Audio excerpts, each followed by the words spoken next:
Taste the Daily. Kovai விமான நிலையத்திற்கு வந்த அதிமுக பொதுச் செயலாளர் எடப்பாடி கே பழனிசாமிக்கு அதிமுக முன்னாள் அமைச்சர் எஸ்பி வேலுமணி தலைமையில் உற்சாக வரவேற்பு அளிக்கப்பட்டது. அதிமுக பொதுச் செயலாளர் எடப்பாடி கே பழனிசாமி சென்னையில் இருந்து திருப்பூர் செல்வதற்காக விமானம் மூலம் கோவை விமான நிலையத்திற்கு வந்தார்.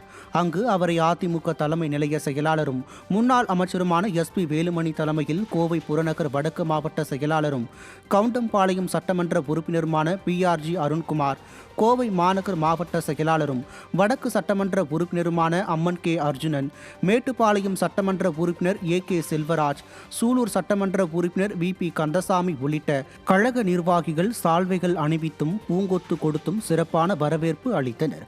மேலும் அதிமுக பொதுச் செயலாளரிடம் கோவை மற்றும் திருப்பூர் மாவட்டத்தைச் சேர்ந்த விவசாயிகள் மனு அளித்தனர். பின்னர் அதிமுக பொதுச் செயலாளர் எடப்பாடி கே பழனிசாமி கோவையில் இருந்து சாலை மார்க்கமாக திருப்பூருக்கு புறப்பட்டுச் சென்றார்.